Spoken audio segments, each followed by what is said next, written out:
Magandang gabi po sa lahat. Tayo nagbabalik ulit dito sa ating munting channel. Ayan, para mag-discuss ng coins.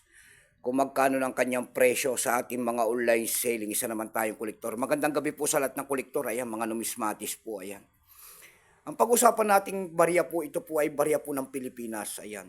Nakapalog po sa BSP series. Ayan, may bungi po. Error coins. Ayan, year 2003. Error po yan. Ayan, may bungi po. Tinignan ho natin, tinignan kung mabuti. Ayan. Talagang error coin siya kasi nga may naka-exist na metal sa kanyang likod. Ayan. At pag ano nyo naman ay bungi. Ayan. May bungi siya. Ayan sa kanyang gilid. Ito kaya tinawag na error coins. Ito po ay year 2003. Tignan natin ang kanyang presyo. Baka mayroon kayong mga ganyan. Ang hinahanap natin dito ay year 2006. Ayan. Update price natin ito. Pero itong ating hawak, ito po ay error coins. Ayan. Pero pasamantala tayo magpapasalamat muna sa lahat ng ating mga tagapagsubaybay dito sa ating munting channel. Ayan, lalo-lalo na po ang ating mga subscriber dyan. Thank you so much sa inyong lahat. Maraming salamat din po sa nanonood sa ating FB page. Ayan, lahat po na nakapalo sa aking FB page. Thank you so much sa inyong lahat. Mabuhay po kayo and God bless. Ayan. Yun naman pong hindi pa po nakapag-subscribe dito sa aking YouTube channel, anyayaan ko lang sana kahit malaking tulong na po o bagay sana ang inyong magagawa. Tulad na lamang po ng pagpindot ng ating subscribe button, like and share para ma-update ko naman kayo sa mga bago ko pang gagawin mga video po. Ayan po ang ating pag-uusapan. 5 pesos po nakapalog po sa BSP series. Ayan. Ayan. Error coins po yan. May bungi yan. Pagkatalikod po, makikita nyo po yung kanyang excess metal doon sa kanyang bungi. Ayan, ayan po. Kaya sabi ko legit.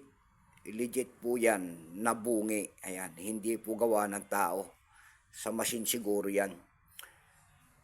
Ayan. Tingnan natin ang kanyang presyo kung magkano na ang kanyang halaga sa ating mga online selling. Pero bago yung kilalanin mo muna natin siya. Issue po nito ay Philippines po. Period Republic 1946 up to date po. Type nito standard circulation coin shares 1995 hanggang 2017. Value nito 5 pesos. Nakapulog po sa BSP series. Currency piso 1967 up to date po. Composition niyan ay nickel brass. May bigat lamang itong 7.7 grams. May habang 27 mm. May kapal po naman itong 1.87 mm hugis po. Siyempre bilog orientation ay middle alignment.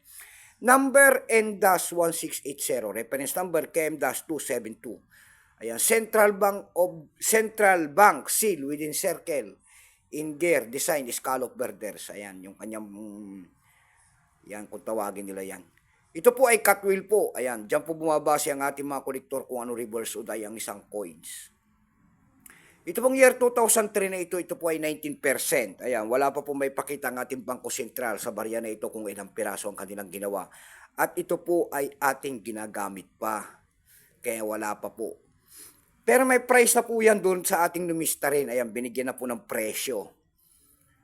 Ayan, wala siyang mint mark. Ayan. Ayan po, wala siyang mint mark. Ayan, ayan, wala siyang mint mark. Ayan, bukod tangi lamang po nagalos yan. Tinignan ko na yan, wala rin siyang mint mark. Ayan. May presyo na po yan doon sa numista kung tawagin nila. Binigyan na po ng presyo ng ating mga kolektor. Yung kanyang very fine po ay pagkakahalaga po ng 15 pesos. Extra fine 15, almost a circulated 15. Ayan. Doon sa ating eb.com, ayan, sa eb.com po, mayroon tayong nakita doon na nagbebenta nito na no mint mark, ayan, katulad ditong hawak natin. Bukod sa walang mint mark, may bungi pa po yan, ayan. Kaya error coins. Error coins yun, no mint mark daw, binibenta niya ng $14 doon nakapaskil. Mayroon na rin tayo nakita doon na $4.99, yung pinakamababa pa, $2 na.